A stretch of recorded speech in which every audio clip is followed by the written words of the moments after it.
you're in trouble. Someone's been in there before, used the wrong size. In the car, this would be a lot of a nightmare, to be honest. Let me get the longer T30. When it's out like this, it's obviously simple. When it's in the car, I tell you, something as simple as this will turn into a nightmare.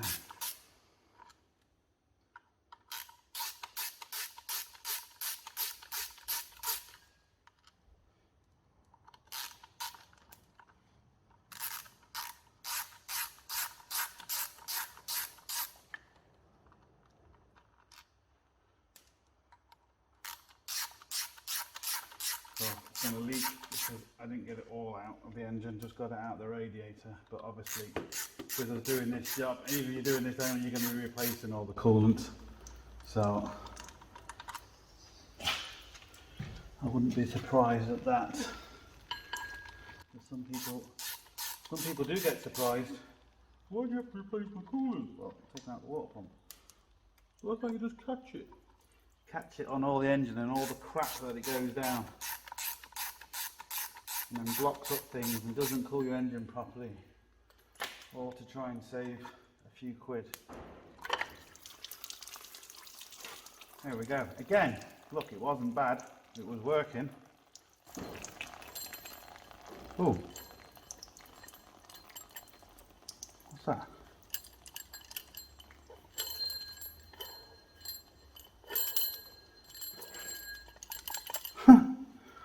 Something in there.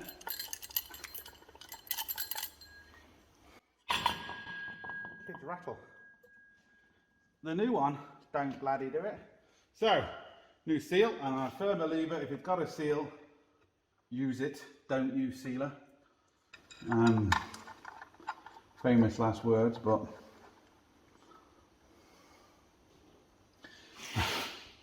oh, I said that. I'm just going to double check this. Make sure that's on, which it is.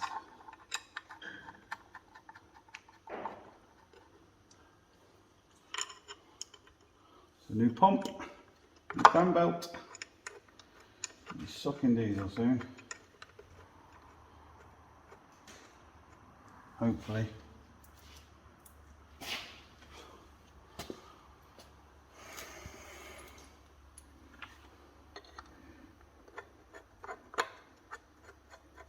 Put them all in before you tighten any of them.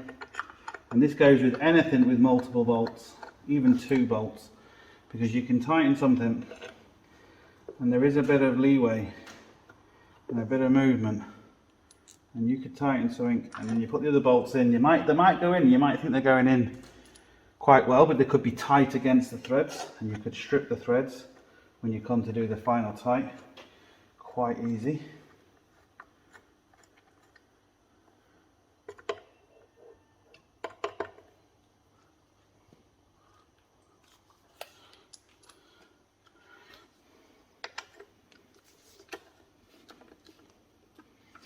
Just snug them all in a star pattern like you would putting your wheels on your car.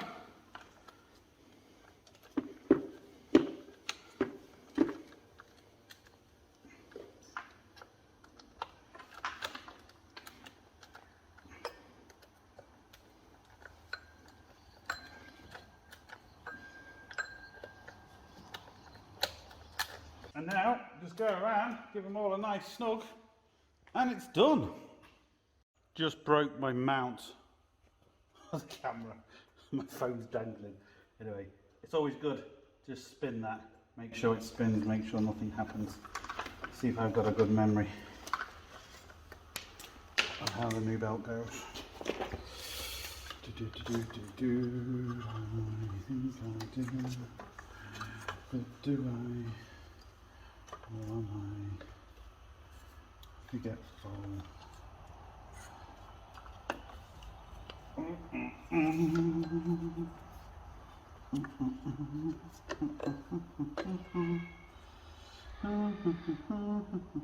Right, which one's going to be the easiest to put this around? I think that's right. We'll try this pulley. I don't know if it's going to be the easiest, but we'll give it a shot. Sometimes the smaller pulleys are easier.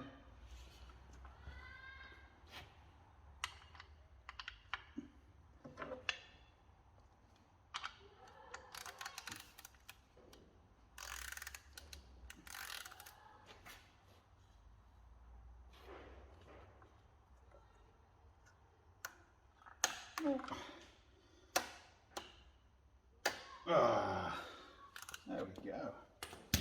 Sweet. So new fan belt and water pump, kind of two jobs at once. Oh, I got this pipe back on as well. I just nipped the bit off that was a bit bad. It's not a water pipe, but yeah. I did check all the pulleys, which is what you're supposed to do. Make sure none of them are rattling or anything like that, and they all seem to be fine. So yeah, there we go. Right, we're getting there. I kind of like, what's the word? Pride myself. I like to, you know, make everything like factory or better. So I put all the cable ties back originally where they were, because you can see the marks on there where they were. That one was actually broken, so I've replaced it. Everything is clipped back into its place, either the same way it was or better or more clips or whatever the case may be, just so nothing rubs, nothing, you know, everything's there and it's all good. So what I got to do now is, we've basically got all that in. I've just got to put the cooler back on, a few more bolts. I've got to clean, where is it? GR5 pulp. I've got to clean that. Just going to use, you know, wire brush, air, just you know, it's just to get all that crap off. I'll do all that off camera. It's not, you know, bolt everything back, and then we'll I'll turn the camera back on when we're ready to put the injectors back in. And then I'm debating, I'm not sure yet, it depends whether to put the gearbox on. Oh, I also need to show you the seal on, because what I'm going to do is, now this one might go on quite handy, but I've got a little trick that I use if they don't go on with a plastic bottle. Now again, you have to have the plastic bottle the same size as what you're trying to put it in. Sometimes that could be difficult. This one might go on fairly easy, I don't know, but I'll show you that. A few more connections to tighten up at the back here, this to tighten up, and then yeah, then we're getting there basically. Right, bolt management is very important when you're doing a job like this. I've done lots of jobs like this, and I'm going to say this, and I'm just going to regret saying this because I know something's going to go wrong. I'm pretty good with, you know, knowing where bolts go.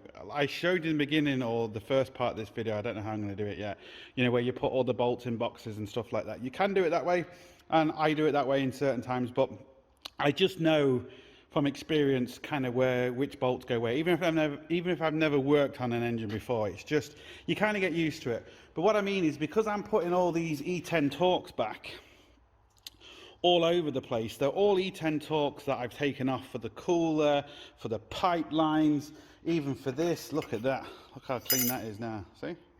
Isn't that nice? But to put that back on, which I've just showed you, which goes there and there, there's four bolts, but they're longer than the normal bolts. The smaller bolts will fit on, and you'll think they're okay, but they'll only grab by a couple of threads, and then it could cause an issue by pulling them out. So bolt management is very, very important. You'll see here what I'm talking about. See the different length in bolts? They will work, but just be aware of it. But look, clean!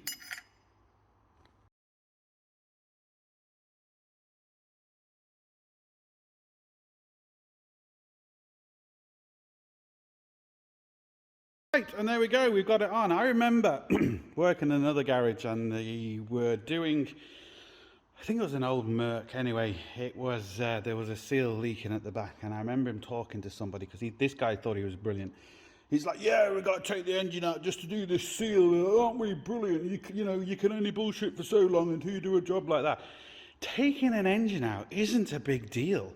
Yes, it's time consuming and expensive, but it's not difficult.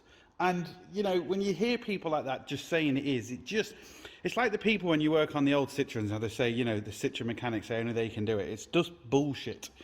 It's time consuming, it's expensive, but it can be done. And let's face it, there's a lot of vehicles out there, because I know people are going to say, oh, just doing a timing chain, taking the engine out, it's ridiculous. And in some ways, yes, but there's reasons why the timing chain is at the back. Because of smooth, anyway, look, we'll get into that in another video. But a lot of performance cars, now I know this isn't a Ferrari or a Lamborghini or anything like that, but most of them cars you have to take the engine out to do very, very simple things. You know, every 10,000 miles you have to take the engine out of them things. They're designed to take the engine out. This is kind of designed to take the engine out, you know, so look, it's not really, it's more time consuming than a big deal, let's put it that way. Right, I think we are really close to getting the injectors back in, but what I am going to do, I'm going to quickly whip off that fella, change the oil filter. I'm not going to change the diesel filter yet. I'll do that when it's in the car. I want to start this first. That is the biggest problem actually with a job like this. Normally with a timing belt or a chain, anything like that, you can put the car, well with the chain you have to all put it back together, but with the timing belt you can put it back, you know, to start it, just to make sure it's all okay. You can even do it before you put all the water pipes in and everything. You can, you know, you can half put it back and start it to make sure it's okay. This, I can't do anything like that. I have to put it all back together, literally every single nut and bolt, to find out whether this starts or doesn't start or makes a noise or anything. So that's more the problem. And it's a big knock-on effect with this. And what I mean by that is because this is an automatic, you have to drain the fluid. So then we have to do, well, we're doing the service on the automatic gearbox anyway, but you know, you have to do the service on the automatic gearbox. You have to do the engine oil. You have to, you know, it's knock-on effects. Like you have to take the injectors out, so you have to do all new seals. And, you know, it's a big knock-on effect just to do one job. The only jobs that really are not a knock-on effect was the fan belt and the water pump. We just did that for, you know, just to make sure it was all okay. But everything else is a knock-on effect. So that's where these jobs can kind of skyrocket, because it's not just a chain. If it was just a chain, you'd say, okay, but it's an automatic gearbox surface. It's this, it's that, it's blah, blah, blah. It's a big, you know, to do one job, you have to do 6 jobs. 5, 1, 6. So that is more the issue, in my opinion, than actually, you know, taking the engine out. Right, old one, new one's in, new seals, and just be careful when you put it back, because it does say 25 newtons. These really don't need to be tight. People over tighten these, and worst case scenario, you'll break it. But otherwise you'll make it really difficult for the next person to get on who might break it, and it's not that person's fault then. So yeah, anyway, I think we're close to putting the seal on now. Right, hopefully you can see good, kind of in the way of me, but anyway. Yeah, right. What you have to be careful of is, it's not too bad with this one because it hasn't got a girdle spring, but sometimes they have a girdle spring and when they can hop off, and sometimes they can be a nightmare to fix. As you can see, look, it's pushing, it's not pushing in with that. So in other words, the rubber part which is supposed to be in is pushing out. So what you can do is, I'll have to see if I can get a bottle first of this size. I've done this a few times, but now I'm showing it on camera, you can bet your life it's not going to work. So this is just a bit off the bottom of a bottle. Kind of the right size, but it's not really. That might cause me a problem because yeah. What I'm going to have to do is I'm going to have to cut this again because it's just, unless maybe, hold on, if we go in the other way, so if we put it in this way first, maybe it's just going to be difficult now because I'm doing this on camera, and normally oh, I knew it was going to do this because I'm fucking recording it. Give me a second. A couple of things making this difficult is I haven't cut it particularly well. And like I said, because I'm bloody recording it. But anyway, what you do is you push this in the seal first. You can see that. Obviously, it's bigger, or the seal internally is smaller because it's got the seal on it. And then, this is just not going to work. Once you get it pushed in, that will... Give me a minute again. It just was not playing ball with me. So what I decided to do is cut it or slot it in the middle. This should then allow me to fold this internally in it like that and put it on at the same time. Because that this way, and you do it like this, you push the seal in. Can be a bit tricky. Now, to be fair with this one, what I can really do, I can just get that with a thin screwdriver and just hit this in. These aren't really a problem. I just want to show you that this method does work if you get stuck with a seal. That, you know, because if you slip with the screwdriver, you're in trouble. So it was just really more to show you that this does work, even though at the minute it looks like it doesn't. But believe me, I'm glad he does. See, that's even that's done it there. There we go.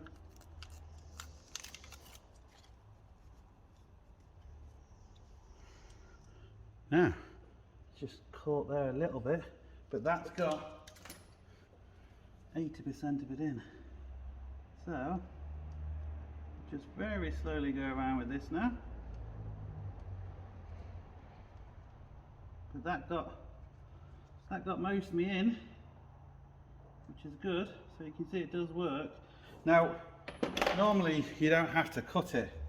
You just put it on there and it slots on. But to be fair, it's the first time I actually cut it. And I think cutting it is actually better because then you can slot it in. So yeah.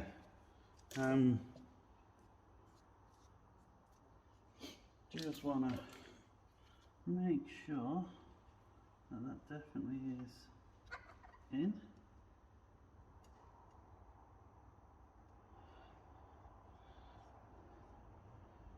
It is. Now we can gently tap a tap a tap.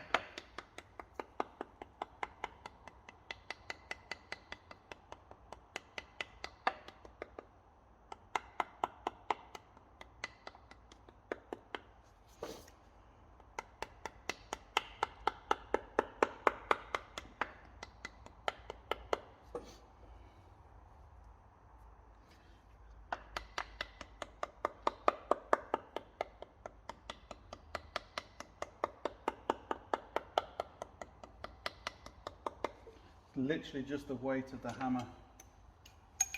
So what you can do then is when you get it close,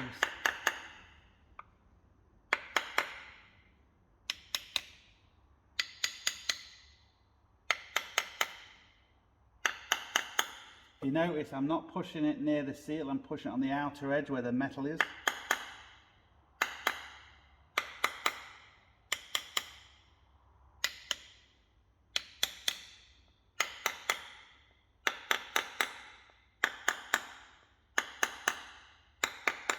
Don't be tempted to try and put this seal in before you put the case on. So in other words, you put it in because you think it's easier.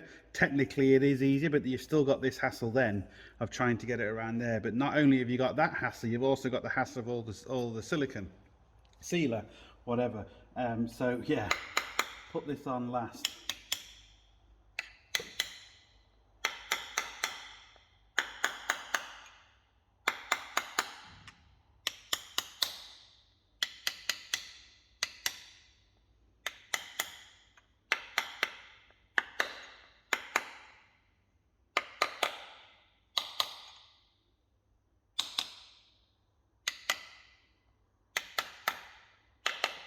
And there we go.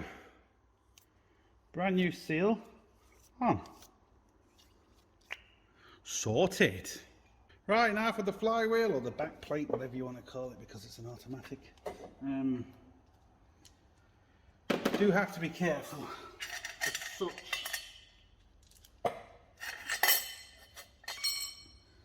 because technically this is timed, and what I mean by that, you see them holes there, and can you see?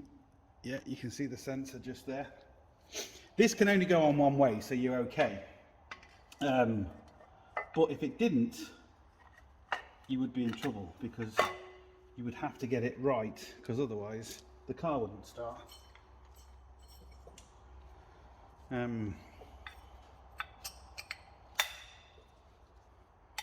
So yeah, T55 if I recall.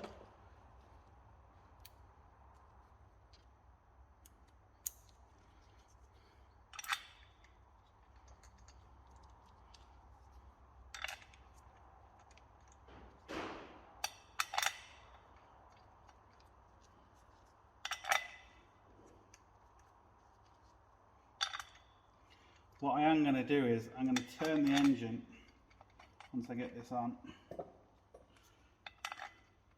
to have the torque converter bolts directly on the bottom, so I don't have to, because again I don't know if I'm going to do it with the engine in or out, but once I have the bolts down here, at least I can get 2 bolts in fairly handy of the torque converter. Boom! Things you have to do to work on Mercedes, because Mercedes just likes to be different to everybody. So I was trying to cut the valve seats. I was going to cut 3 of them, put 3 injectors in and do the last one on camera. But I need a 15, but I've only got a 15-19. Oh, come on. Focus. Anyway, I've only got a 15-19. Focus, focus. There we go. And the 19 part is too big to go down here. So I'm going to have to, I put this onto the drill.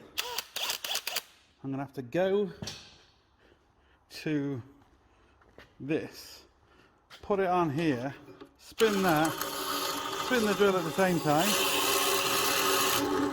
obviously once the motor is running, to grind that down so it'll work. Happy days. Just, don't you love Mercedes?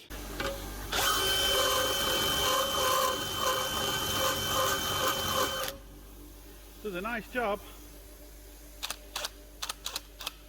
Okay, my tool is modified. It's ridiculous. But I wanted to show you, that's one I haven't done. That's one I have done. That's one I have done. And this is one I've started at. Now, if the light... Now, here we go.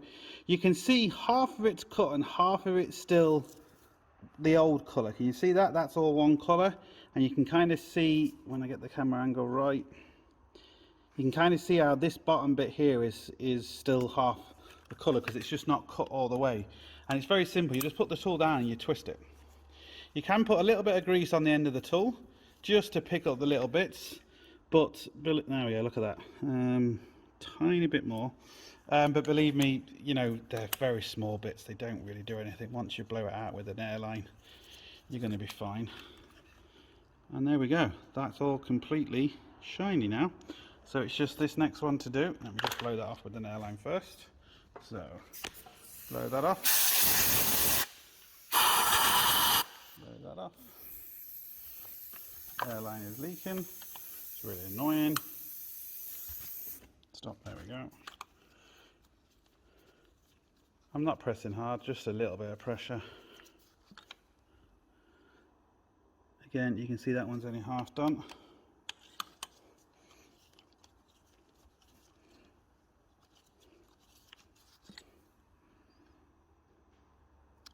Bit more, and then we've got them all cut. And it's really one of them things that, look, if they're not bad, you can kind of, you don't have to go mental on it, and you can kind of get away with it. It's only if they've been leaking that they're really bad. It's like a, you know, it's like a head gasket. If you're replacing, or you're doing work on an engine, yes, you have to replace the head gasket,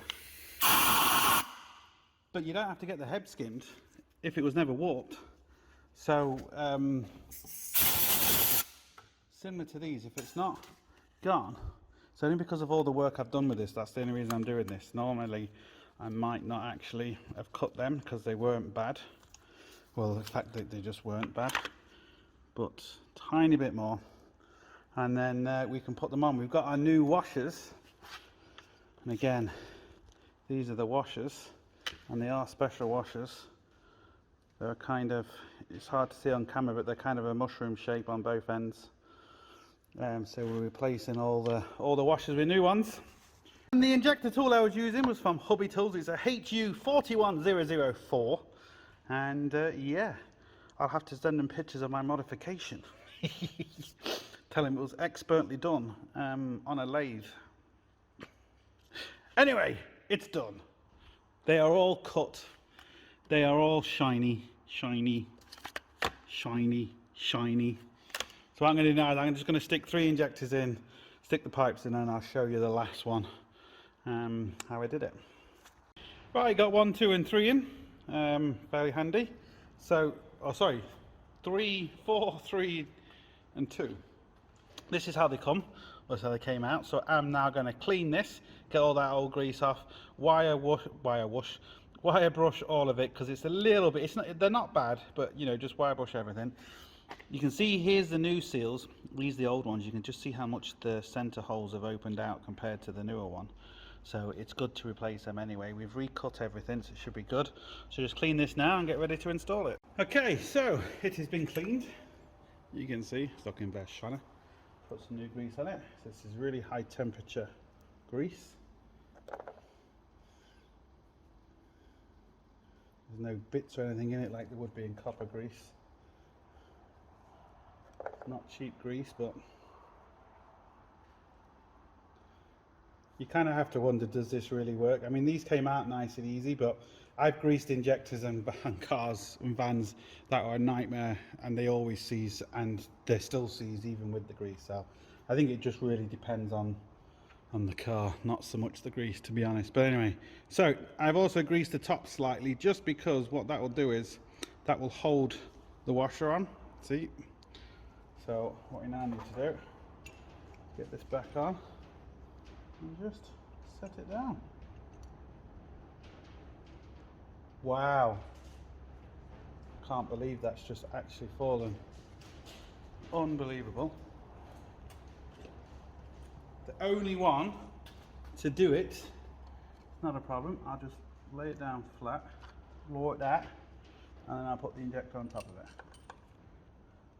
All the others, not filmed, went down lovely. This one, oh, had to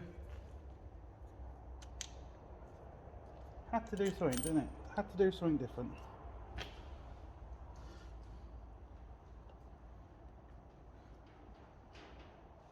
Don't actually like the way it's sitting down. The washer's gone with it. Try that again.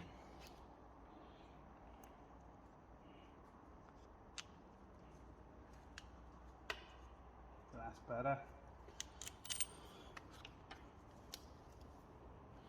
T47.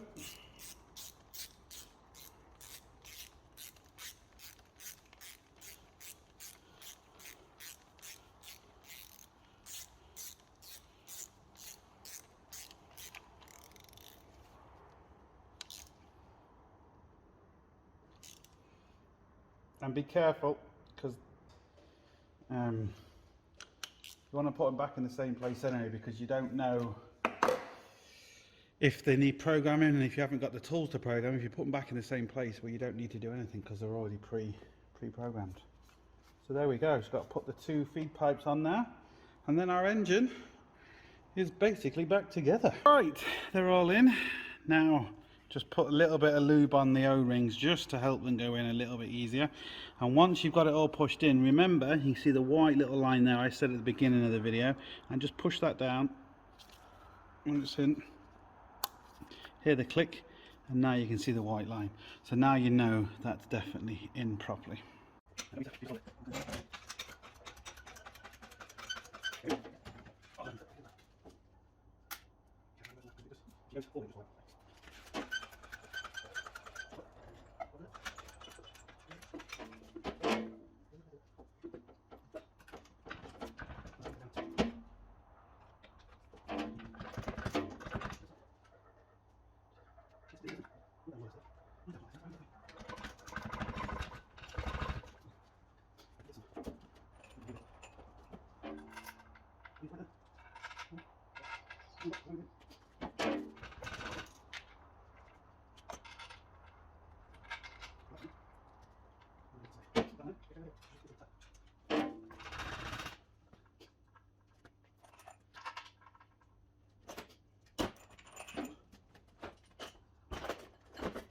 Right, took 3 of us to get it on. The issue we was having is the inverter wasn't in all the way, so we just couldn't get it on, because once the inverter's in, this just slides straight in.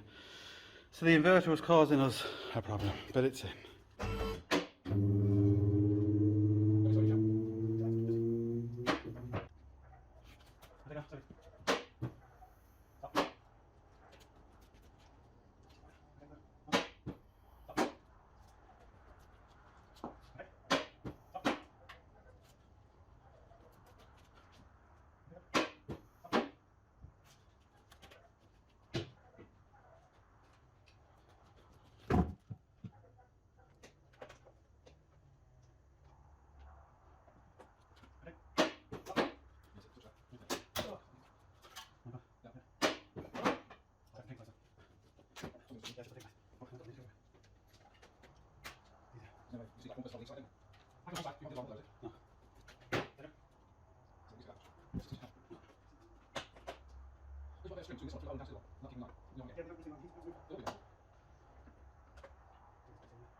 Right.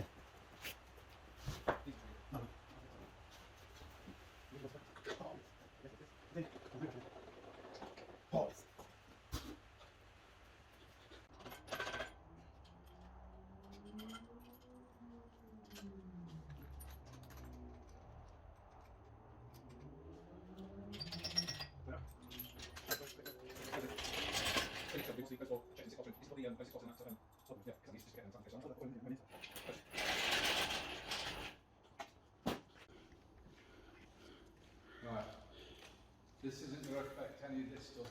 Shouldn't do. Yeah? Yeah, hopefully. This is the white button. Ready? Yeah. Go on. Go on, go on. Go on, go on.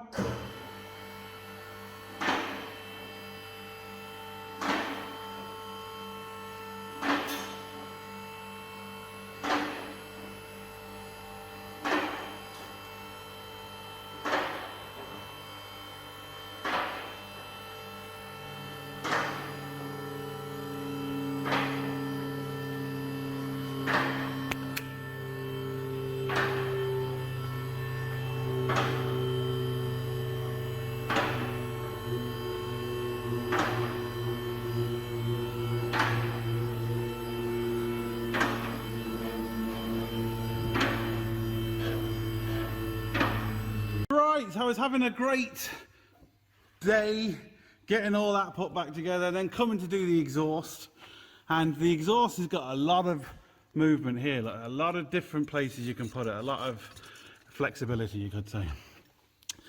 And the exhaust was a mile off, like literally it was stuck up way here, there was no gap here, and it was about ½ an inch from there. And then I realised it was the top mounting bracket, which you can't see from the bottom. So what I had to do, which I'll show you now in a second, I had to take all the airbox, all the ECU and all that off just to get to the 3 bolts to undo this on the top to try and get it to move. Now I've got it to move, I've also put the top pipe on, because this is what certain people forget to put on, and you know, it just causes issues in the long run. So all the little clips and pipes are all back on. So now the exhaust line's up. So let me just get the bottom in. I can't tighten anything up until I get the bottom in, till I get the exhaust pipe all the way on, then I can tighten everything up. Just a nightmare for just at this now, a good few hours just for a stupid exhaust when I should be a lot further on. Frustrating. So I had to strip all this again, loosen all the brackets. This bracket is loose, but for some reason it's not moving, but it is loose. This bolt and the 2 bolts right in behind there. Turn the light on. You can see them, look, right there. There's so much play there, but now the full exhaust is on, which believe me, that was a nightmare in itself. I can now tighten from here and then go underneath and tighten there, and then put all that back together and to get back to where I was a few hours ago. So, the joys. Right, interesting. I can't recreate it because I've just tried looking for them. But when I picked this up to put it back on, because I've tightened the exhaust at the top here, I heard a rattle. We heard a rattle when this started up. Didn't sound like chain, didn't sound like turbo, didn't sound like anything like that. And I've checked the turbo seems fine. I can't feel any play in it. There's nothing else here apart from turbo and starter motor. There's actuator, there's nothing really here that can make noise. But inside here was some stones. And when I was rattling it, it did kind of rattle. And I'm wondering, the vibration of the engine was just making them stones. Now, again, I could be completely wrong. Don't know. But I've taken the stones out. So it'd be good to know. Or see. Right, any eagle-eyed viewers figured out what I forgot to tighten under here? Before I say stop the video and actually see if you can guess. But I wonder how many people are going to say it after I show them. Oh, I told you, I knew what you didn't tighten. I bet no one actually saw it, but anyway. The turbo exhaust bolt, I forgot to tighten that, so I'm going to do that now. Move the clamp down and tighten it. Right, we are close to starting this and hoping nothing goes wrong. Kind of would have done it, or should have done it a little bit different, but it's not a problem because I've got to put engine oil in it, I've got to put coolant in it, I've got to put power steering fluid in it, I've also got to put gearbox oil in it. So I've got to check all these things at once, which is a lot to check at once. Normally, you know, because when I start this as a special procedure for the gearbox, I have to bleed the water system, I have to bleed the power steering. So there's special systems or the special ways of doing things. So what I'm going to do first is, before I forget, we've more or less got everything in place. Just the bottom cooler pipes to go in, I think, and I think that's basically it. I don't think there's anything else. Or connect the battery. So yeah, let me get the oil first. Right, here's the oil I am using, and it is the where is it? The Mercedes spec. I know it's Mercedes. Where did I see it? Why didn't it say Mercedes on this one, and yet it says Mercedes on this one? Look, I know this is Mercedes spec. I've got 7 litres of it, but why isn't it saying? There we go, Mercedes. I knew it. So maybe what me showing you pouring that in. Ooh. So pour that in, at least that's one thing out of the way. What I do have to change is the diesel filter, but I can do that once we got the engine running and everything's okay. So yeah, we do that first. Right, it's very important you get these little covers back on, because that's what holds the little clip in place as well. So, intercooler pipes. Obviously all the covers have to go on, but I have to do the service on the automatic gearbox first. The diesel pipes. So it's really just the diesel pipes. I've got to connect the suspension in. Done that. Intercooler pipes. And that's it. Right, theoretically, if this was a manual gearbox, I could now start this. Just pull the fluid in, start it, not think anything of it. But I have to now do the service on the automatic gearbox. So I've got engine oil in, topped up the power steering, new coolant, so that's all ready to go when we start it. Obviously all the new fan belts, water pumps are on, everything's on underneath here, all the wires are on. Just got to connect one more AC line, but that's not going to really stop me starting it.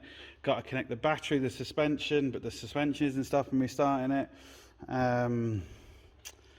Yeah, so what I'm going to do now is finish off the automatic gearbox service, and we'll go from there. Right, okay, apart from the battery and connecting the brake lines, ABS lines and suspension at the top, or the top shock, I think we're done. So what I've got to do now is I've got to service the gearbox. Now, this is easier if you wasn't having to start the engine for the first time with the timing chain and all that sort of stuff. But I technically maybe I could have taken it off altogether with the oil in, but as soon as the torque converter comes out, it just would have all come out anyway, and the chances of trying to keep the torque converter in when you really want to is slim to none. So look, we just have to do what we have to do. But like I said, there's a lot of things that I've done that I've never seen people show in a video. Like for example, the torque converter bolt. We're going to replace the torque converter sump bolt. We're going to replace this sump bolt. We're also going to replace these bolts as well, because all these bolts need replacing according to Mercedes. So we're going to do all that. We're also going to replace the filter inside here, and I've also drained the cooler as well, which again I've never heard anyone talk about. So you know, if you just take the oil out here, yes, you will get 95% of it, maybe 90% of it, but there's still oil in the torque converter and there's still oil in the cooler. So, you know, you want to get as much out as absolutely possible. It's like an engine. You're never going to get all the oil out. There's always about half a litre of oil in the engine, which you can never get out. There's always going to be some oil in here you can never get out. But the more you can get out, the better. So let me just set up the drain pan, because there's going to be a bit of oil in here. There's going to be a little bit more oil in here. Not a big deal. In this particular case, we do have a dipstick here. Or, you know, it's not a dipstick because there's no dipstick there. Mercedes doesn't give you one, but it's a tube that we can pour oil down and get it into the sump. It's going to take a long time because we have to put 6 or 7 litres in this. So it will take a long time to go down. But, so let me get everything set up and then we'll get that off. Right, we need to be careful because they're T30s, if I remember, yeah. And the bolts don't go through the pan. They're actually these little kind of claws that grab them. I'll show you once we get it off. Also, we're going to be replacing the gasket. So you can see it's like these little claws that go up to the go up to the body and kind of just clamp it on so they don't go through the pan at all. So just be aware of that. And I'm hoping once I drop down the back and the middle, fluid should start coming out the back. That's what I'm hoping.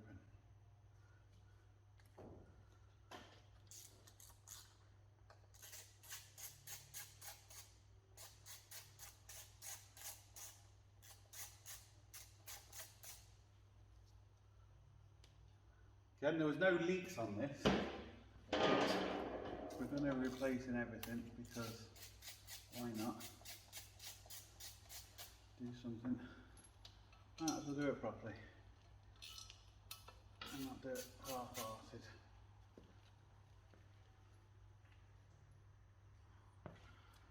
I was hoping maybe a bit of oil drop. Maybe I got a bit more out than I thought. Here we go. Now the bottom's falling.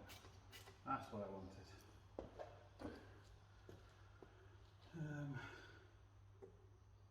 Yeah, there's oil there. Just you can't see it, but I can fit 3 of my fingers in the back, and so as soon as you loosen them, believe me, the back or the front, whichever one you loosen, will drop quickly.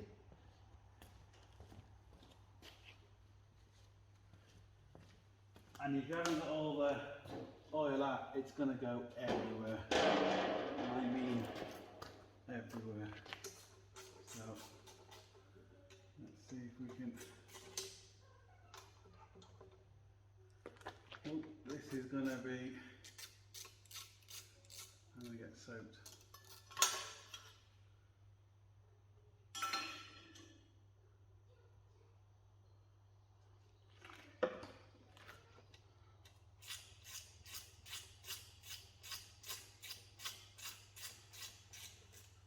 There we go, look at that. That's what I wanted. So I got more out than I actually thought I did. See the filter now? Just let that drain, and I'm going to get this filter off and I'll show you a lot closer what everything looks like. Now, oh yeah, little. I knew that was going to happen.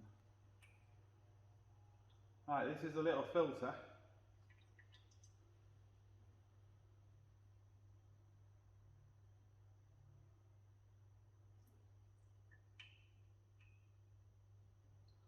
Let that drain. It looks clean in here, which is good. You can actually change these solenoids quite easy actually. So if you have a solenoid issue, you're kind of okay. But it's if you have any other issue, you're kind of in trouble as regards doing it yourself anyway. There is the filter. You can't quite see, but hopefully the filter mechanism is in there. It does actually look quite bad.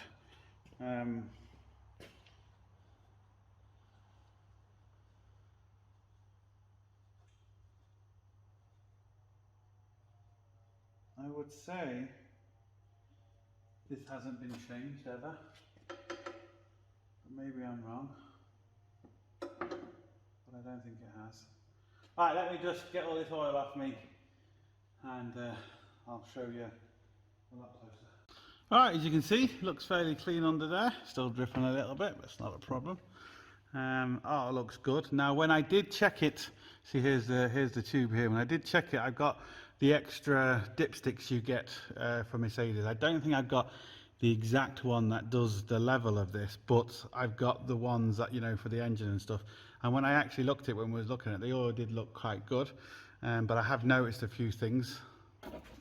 So this is the filter, and we can see if it's gonna. Oh.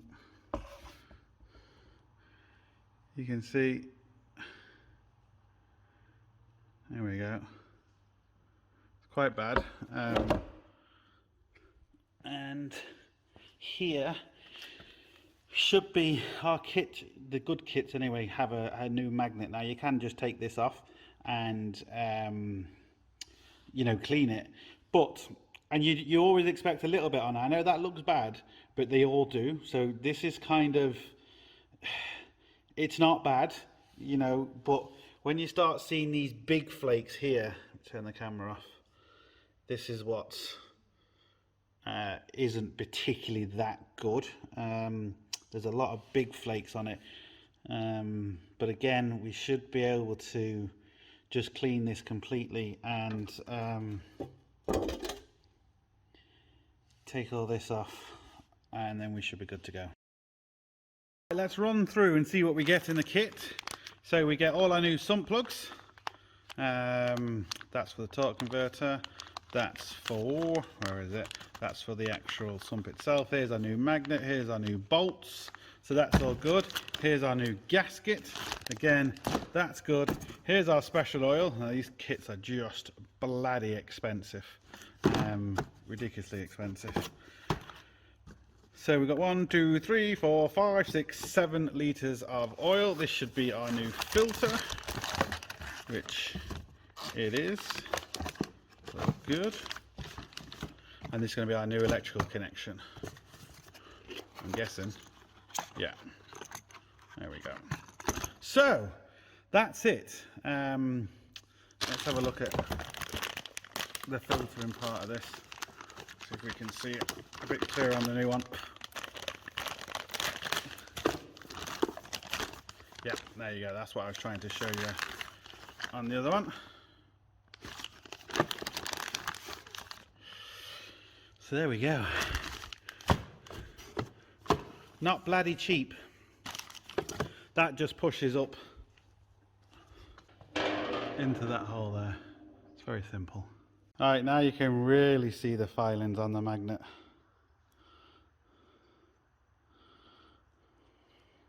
I would say maybe a little bit more than normal, but I just don't think this has ever been done, to be honest, so that's why the build-up is worse. Right, you can see where the magnet was, just there.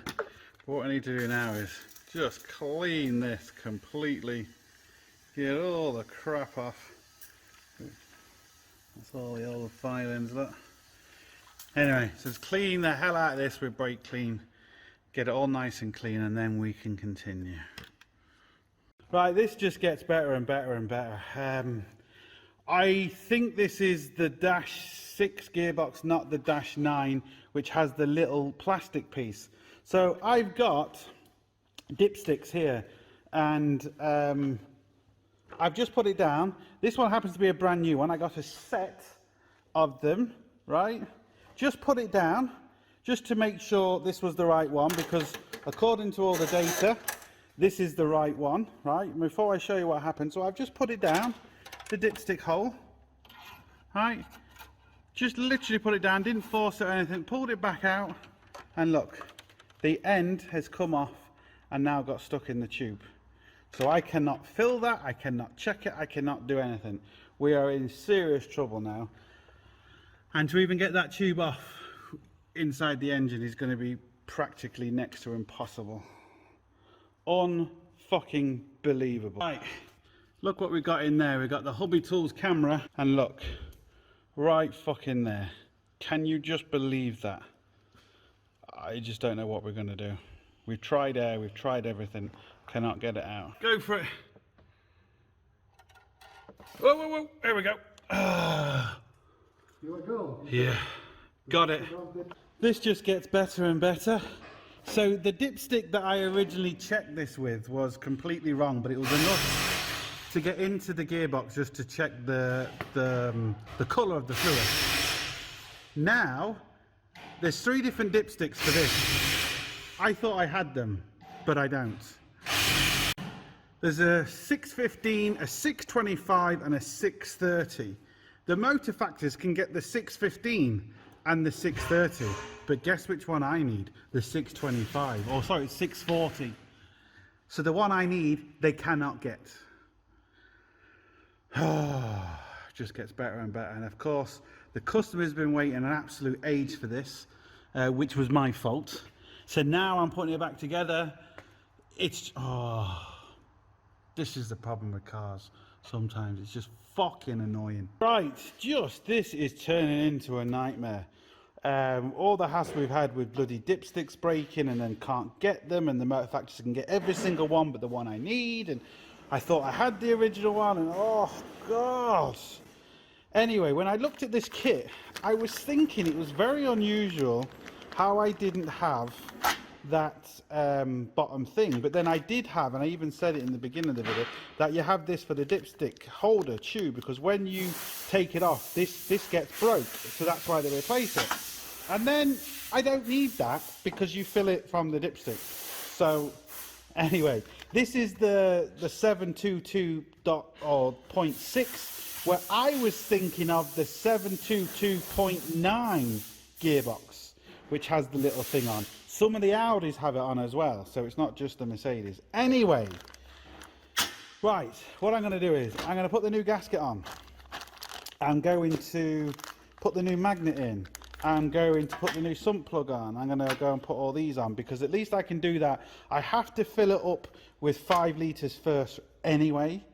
And then hopefully I can get the dipstick tomorrow. If not, I'm in serious trouble. Get the dipstick tomorrow. 5 litres is enough, because you have to put 5 litres in. I'll go through the procedure. You have to put 5 litres in and run it, and then check it to make sure you've got enough in it. So 5 litres is never going to be enough. They just say that 5 litres is enough to start it and let it flow. Then you wait for the temperature to come up, and then you put however much more you need in after that.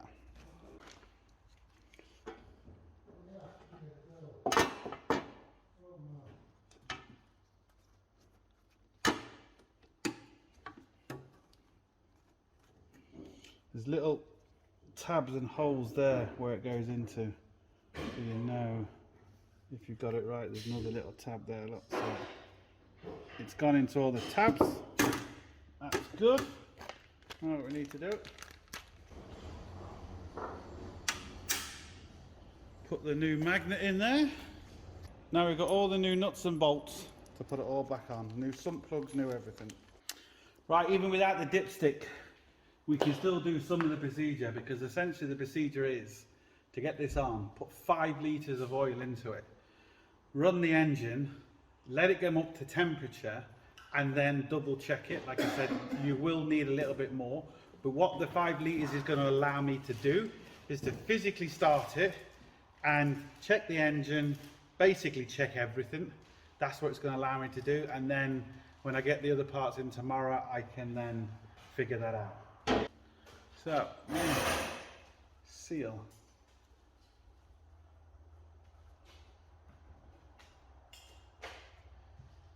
Well, there's a little tab here, and that goes into a little tab in the gearbox. So, be very careful, because you don't want to break that. And there we go. That is in. Now we can put the sump on. What did I do with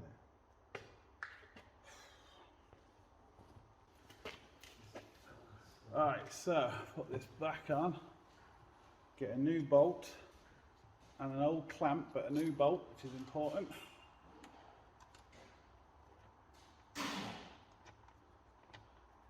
And just screw them all on hand tight at the minute. So get the old bolt away.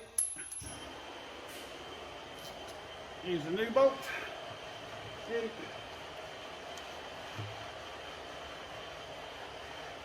Alright. Now that's kind of held for me.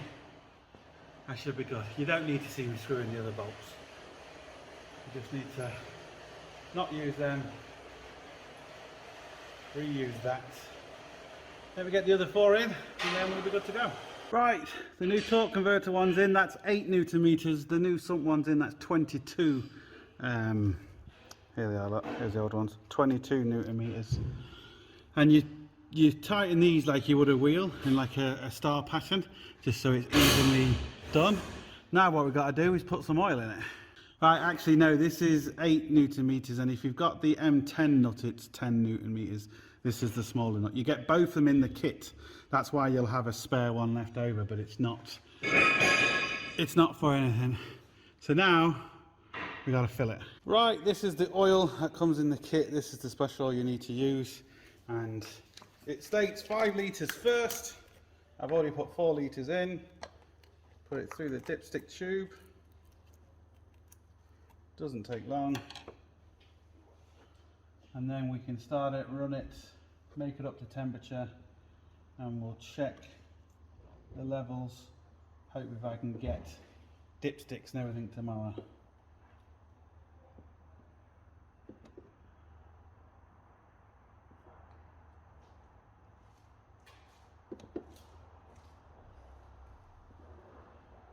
What you have to do, depending if you've loosened or emptied all the oil out the torque conveyor, which we have, you have to let it go to 80 degrees, and you have to do that through the computer. If you empty all the oil out the oil cooler at the front, which we did, you have to let it go to 90 degrees and wait for the thermostat to open to make sure before you check the level again.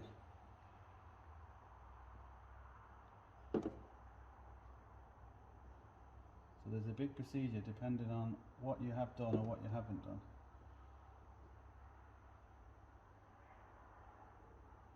This is now 5 litres gone in. So I can put the battery on. I'm going to connect the ABS sensors first, put the battery on, then we're going to start it. And fingers crossed, doesn't go bang.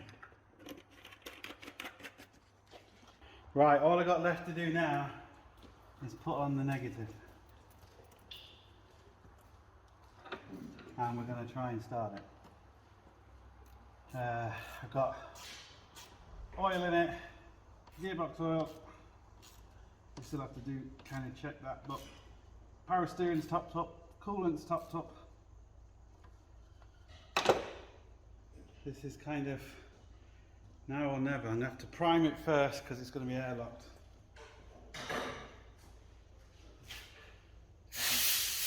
Take off your gloves. Oh, there we go.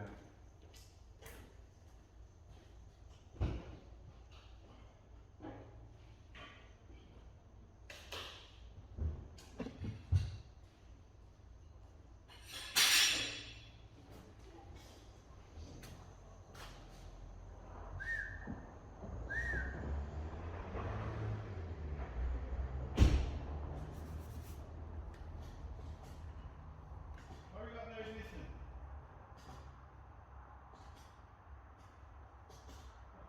Nothing. Absolutely nothing. Did you tight terminals?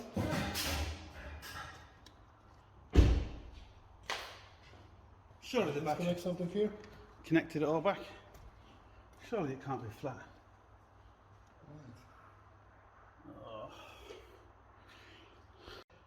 Right, all I had to do was take the key out of the ignition because it was already in, and then it sprung to life because the battery was fine. I didn't think I left anything out. Right, so now prime the system and let's see what happens.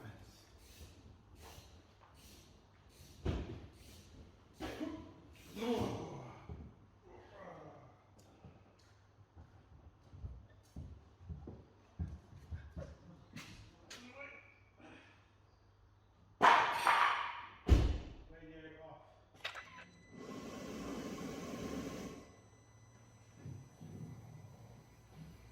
System is being primed.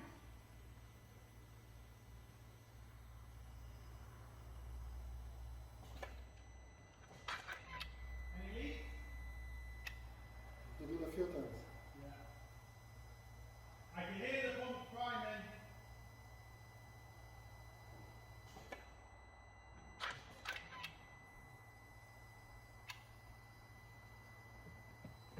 We ready? Any leaks?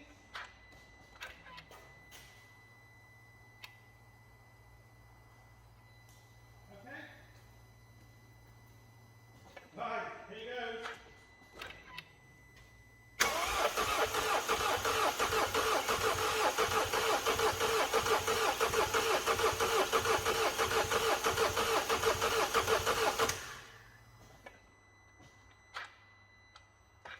Hopefully it's just airlock. That's right.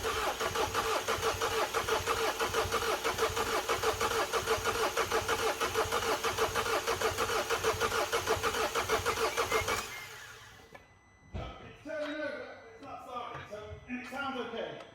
So let me just make sure the battery isn't completely flat, or if it's not airlocked. Right, we've got the jump pack on. I can't see anything wrong as regards anything.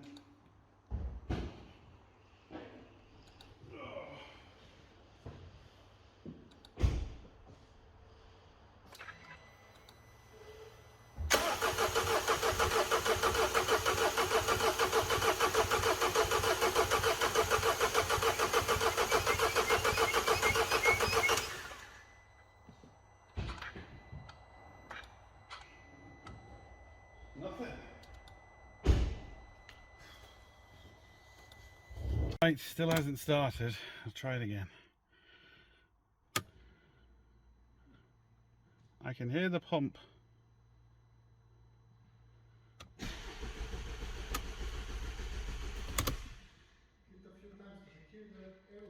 Oh, you can hear it, can you? I'm just going to prime it a few times and he says you can hear the airlock. Right, done it a few more times. Let's see.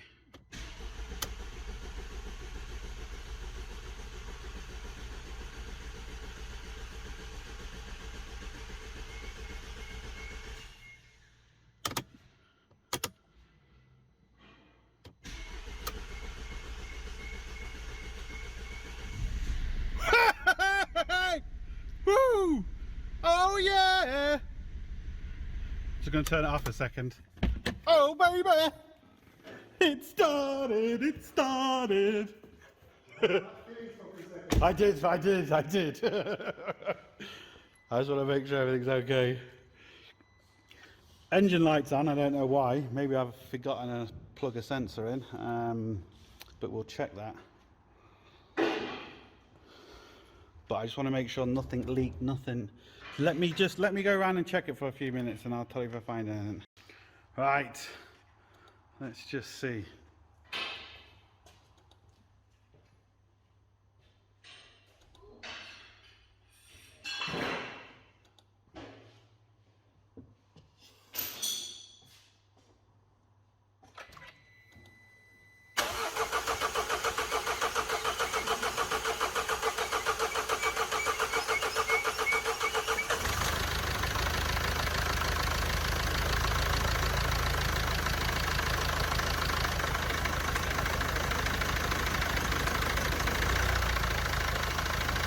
Just leveling itself out there. I don't know if you saw that little stumble. Now it's kind of seems fine.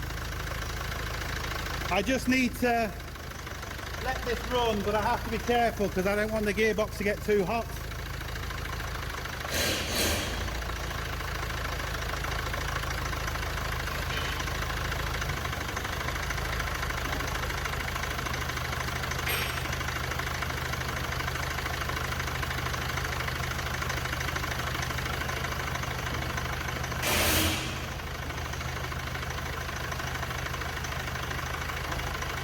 I've also got to check the oil level again.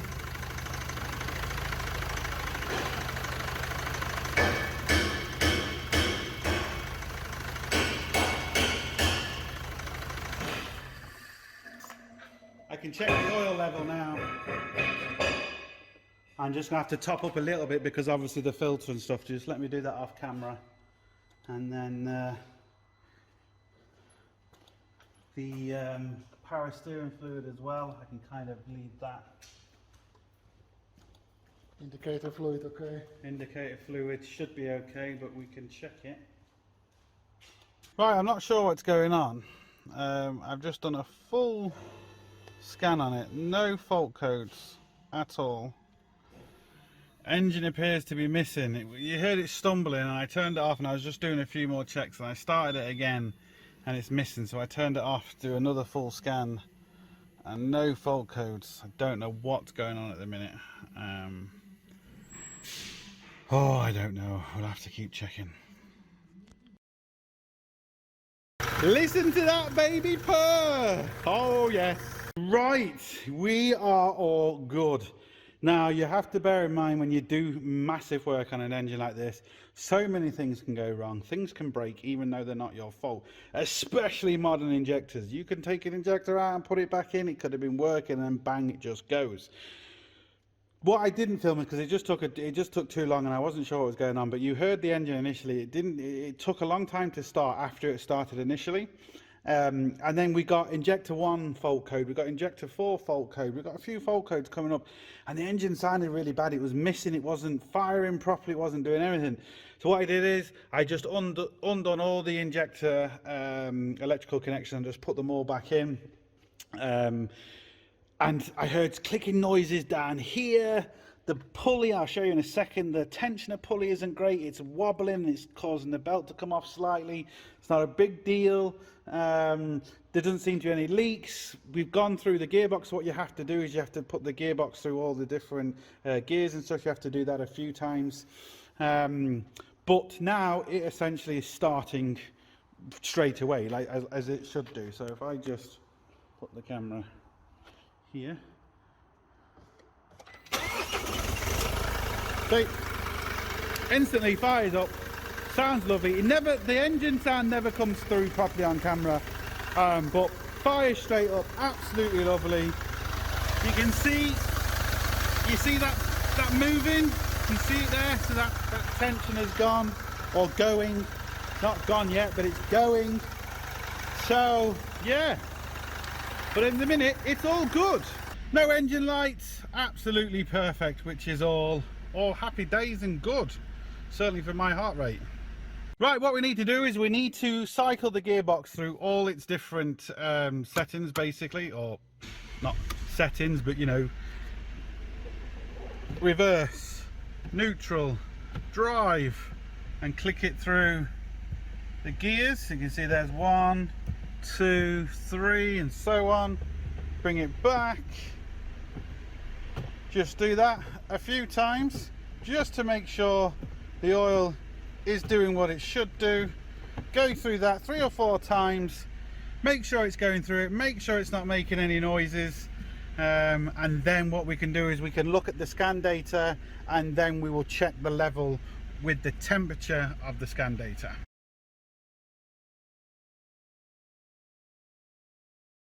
Right, just absolutely unbelievable. You're not going to believe this. I'm so far behind with this car, it's not even funny. I've pissed the customer off something awful, and that's my own fault. I didn't start it for 2 or 3 weeks when I said I was going to. There is excuses, but like everything, look, it's excuses. I got COVID, I got behind with my work. Look, it is what it is. So I can't tell the customer now more issues because they're just like, and I understand it, look, I don't give a shit, they're just excuses. Where is my car? I ordered the dipstick. They've sent me the engine dipstick, not the automatic transmission dipstick.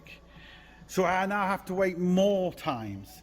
It's just so frustrating when you do something like this and it just gets delayed. Now, it wouldn't be so much a problem if I got to this when I said I was going to get to it. But because I didn't, it's more of an issue, and it's just an absolute nightmare. So what I've done is I put another litre of oil in it, because I know I can get away with 6 litres. I think I'm going to have to put about just under 7 litres in, but I just want to be 100% sure with the dipstick. So what I'm doing, this is now cold, so I'm going to start it from cold again, and we're going to see how long it takes and what it sounds like. If you remember, yesterday we were all good. So let's just turn the ignition on. The ignition is on. And there we go. Cold start. Perfect. Oh yes. I like it, I like it. I've got to put all the covers on now. All the covers on the wheels covers, blah blah blah blah blah. But it started well. Right, we're underneath after all that running. Let's turn on the light, and no leaks, which is all good.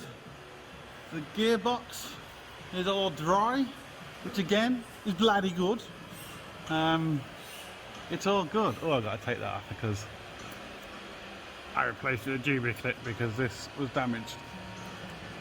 So you can get off because you're just a waste of time. Come on, yeah, okay, yeah, done. Alright, I'm just putting all the bars on so I can put all the covers on. but I'm not going to put all the engine covers on. I'm just going to put the wheel arch covers on until, you know, I'm fully happy after a drive, after everything, that this is fine. So yeah, it's on all four of its wheels. Yeah. Right, let's see.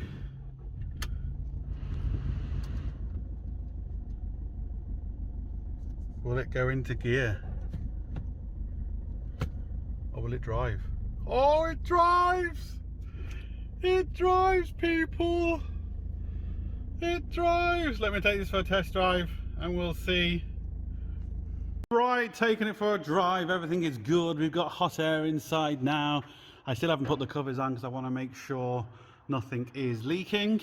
The sump is leaking, but I didn't touch that, so that's okay. I will tell the customer. But everything else is absolutely fine. The sump was leaking for a while, you can see.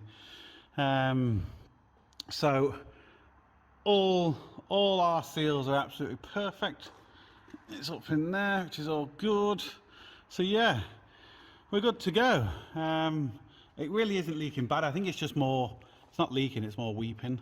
You know, but anyway, look, most important thing is it's driving okay. There's no leaks, there's no nothing like that. So it's all good. Look at that, accelerates absolutely perfect. Going through all the gears, smooth as you like. It's sorted, which is obviously a good thing. Remember that last part of the video where I said everything was fine and it was driving perfectly? On the way back, started making this like little noise. It's definitely coming from this side. And basically what it was is, or what I think it is, what I'm pretty much sure is, the exhaust was just slightly off.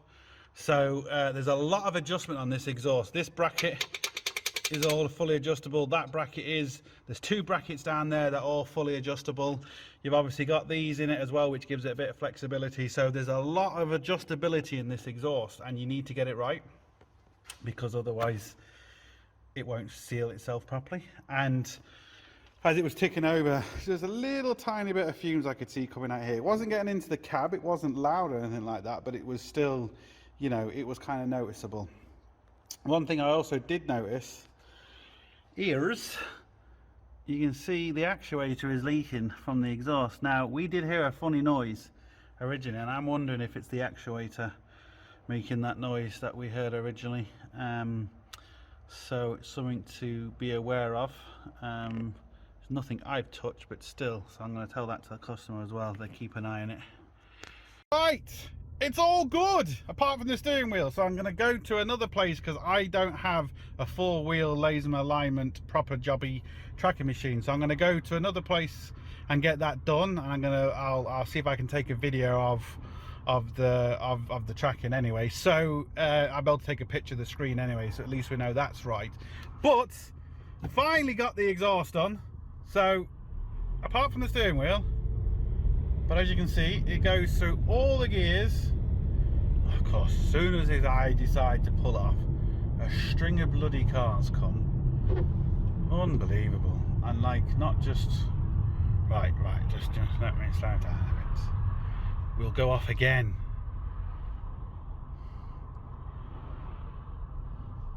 Come on. No more weird noises coming out of the exhaust. It was a bit of a nightmare. 3 or 4 times I had to adjust that bloody exhaust. Turn the light off. Right. Absolutely perfect. Going through all the gears nice and smoothly. Not a problem. We'll have to stop at 60 because, you know. But there we go. Absolutely perfect. So it's all good. It is all good. Happy days. Whew. Now, get it tracked and change the diesel filter. That's all I got to do. And put the covers back on underneath.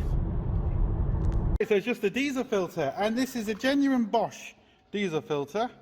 2839. It's weird because it has the sensor on, which is not particularly weird. Has an extra pipe, which that one doesn't. It's blocked off. Okay, fair enough. But then it looks like it's been sealed on. And it looks like someone's done it in the garage. It doesn't, and I've rang through and it is right. But yeah, it just looks a bit iffy, but we'll see. Okie dokie. Last thing to do. I'm going to replace these with proper Juby clips just because they're just easier, especially for the next person who hasn't got the tool. I have the tool, but anyway, look. Juby clips are just better, easier. Easier more so than maybe better. And you can see I can use a while of these. So we'll take this. Just want it. Please get a little hook in there. Someone's been at these and they've.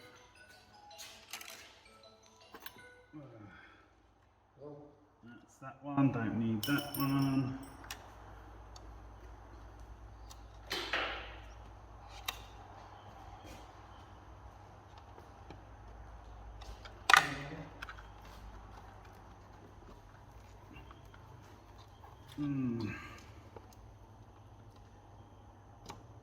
Get my little hook maybe. Sometimes you can just get it. There we go. Well, that's not helping.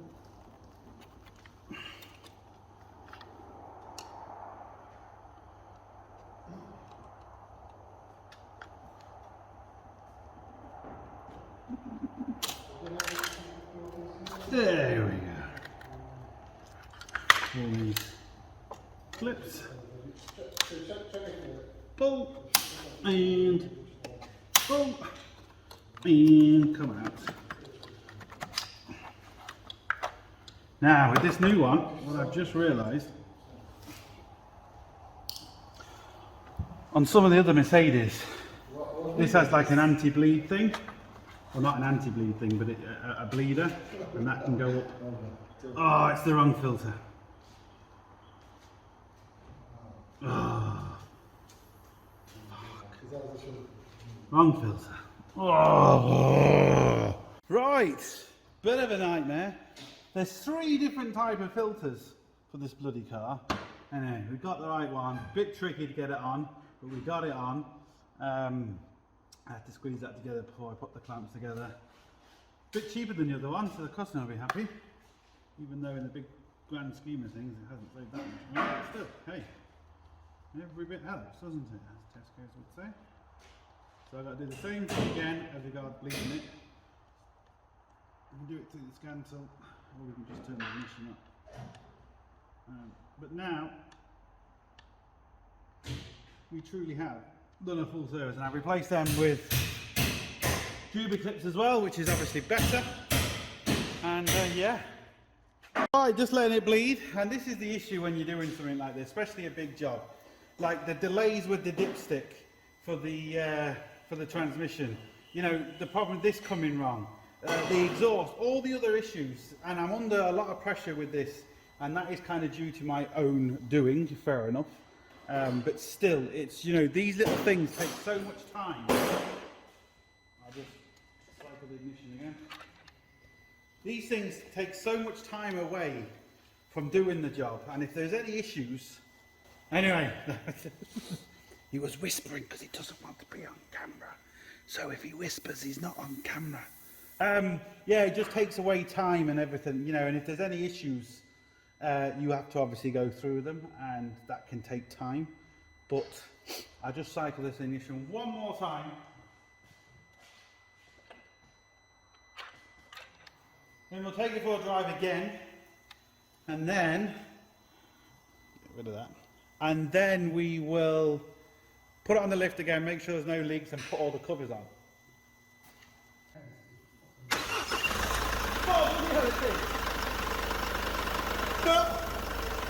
That was a lot easier than the other time, wasn't it? Right, just let that tick over, make sure there's no leaks, and we'll take it for a drive. Right, we are more or less done, but as we know, the most important part of any job is we haven't sprayed the bullshit yet. So we're going to spray the bullshit, and then we have definitely finished the job. We are spraying the bullshit right now. And you need to watch my other videos to understand what I mean about spraying the bullshit.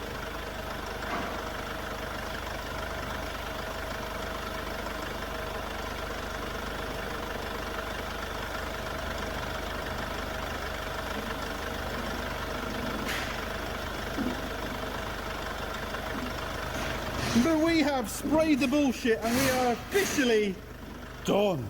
Sorted. Now we've got to do the diff oil, and I honestly didn't forget to do this and just speaking to the customer and then realise that I had to do it. That wasn't the case at all. I always remembered I had to do the diff oil. I even brought the oil in absolutely everything. Now, as you're doing the diff oil, always make sure you can loosen the filler first, which is up there, before you drain it all out, because if you can't, then you're going to be in serious trouble. I have cracked it, it is loose. So let me just get all that off, let it all drain out and put the new stuff in. Right, I know it's a bit noisy in here, but this is the oil that is recommended. It is ridiculously expensive, but then again, it is a Mercedes. So we're just waiting for the rest to drain. We have taken out the filler plug. Once that's drained, we'll put that in. Lucky enough, this has a nice squeezable lid, and I'm just going to be able to put it in there, right there, like that, see that? And just squeeze it in until it starts overflowing, and then I know we're full. And look, I've reunited the family. That's the gearbox filter. There's gearbox oil in there. I think there's a bit of engine oil in there. Now there's a bit of diff oil in there. Right, so what I'm doing is I'm just squeezing it in here, straight through there, and as soon as it starts overflowing, I know I've got enough in, then I can just tighten it up, and then we've got brand new spanking diff oil in. Boom. The compressor's going again, but look, I just put this here. You can see now, look, it's just overflowing. So we know that is now full. We can tighten this back up properly. And then we have new diff oil in. Boom. Right, the car's been here. It's been ticking over. So no drips of oil or any drips on the floor, which is good. Last check before I put all the covers on, and everything is absolutely bone dry. No leaks, no nothing, which is just bloody awesome. Oh, that was me. Which is just bloody awesome, look. So now I can put the covers on, knowing that we're going to be good. New gear or new diff oil as well. So yeah, we're good to go. Right, finally I've got it, but the problem is this was a hell of a lot more expensive, but it still looks dodgy down there. This is the reference number you need as regards what the Autodata is telling you anyway. That's the part number, but that's the reference number. So let me get that out, and yeah, fingers crossed. Right, I'm terrified of putting this in because of what happened with the last one. Let me get the camera on it. See, it says 25 and 80. That's the degrees depending on the hotness. Is that a word? Hotness of the gearbox.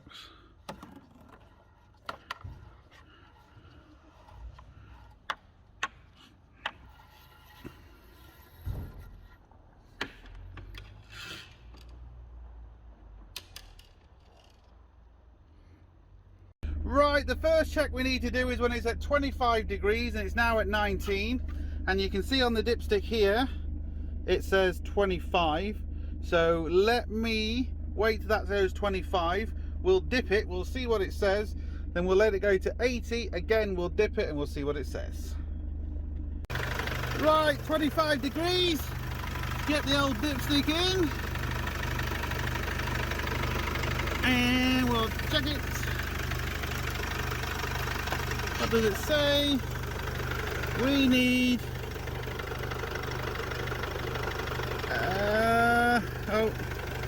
we need a tiny bit more. Let me just get some more in. Alright, I've added a bit more.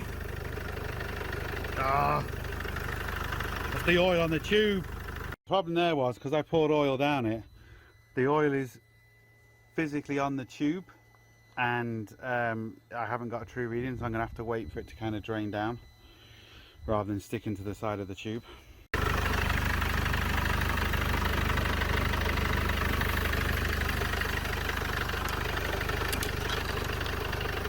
Oh, look at that!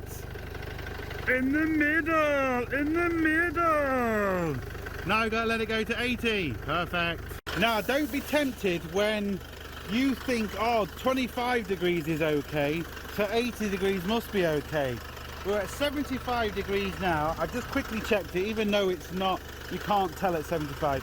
But anyway, basically it's halfway up in between the 25 and the 80. Now, there's a chance I might have to add a bit of oil here. There's a chance maybe I don't.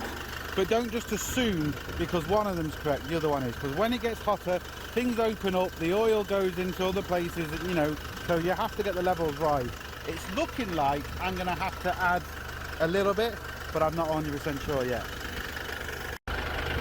Yes, I have to add a bit. You can just see, where is it? It's just here, and I need it to be in there. So I need to add just another little bit, and then we should be good. 78 degrees, come on 80, come on 80. Right, last time, let's check this just to see.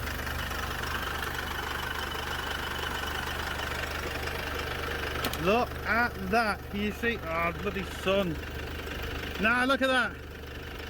There we go, spot on.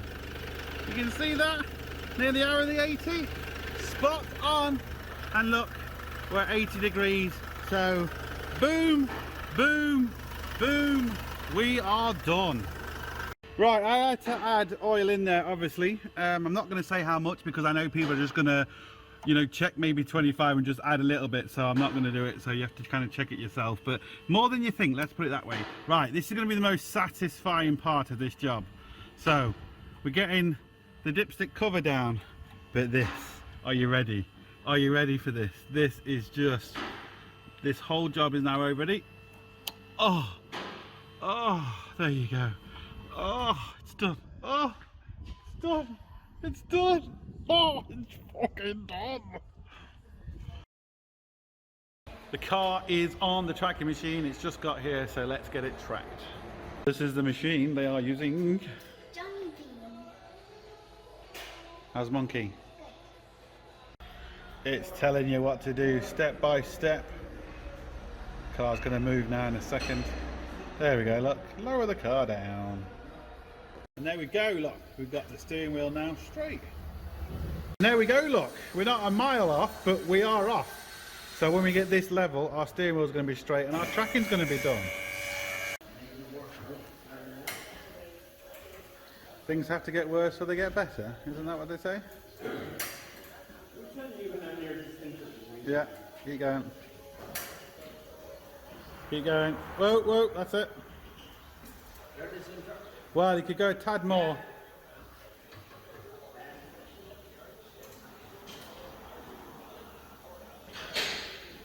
Bingo.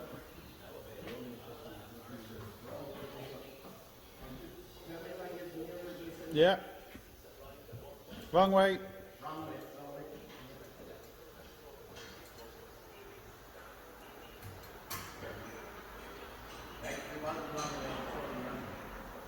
Keep going.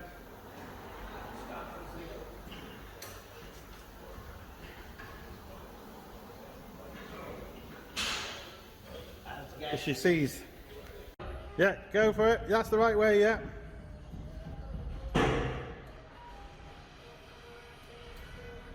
Keep going. She still seized. Smell of gas.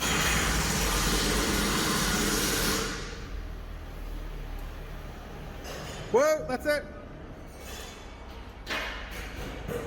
Tying her up. Right, look at that, the steering wheel is straight. I have to turn a little bit. Right, look at that, the steering wheel is straight. Awesome. The job is now officially done.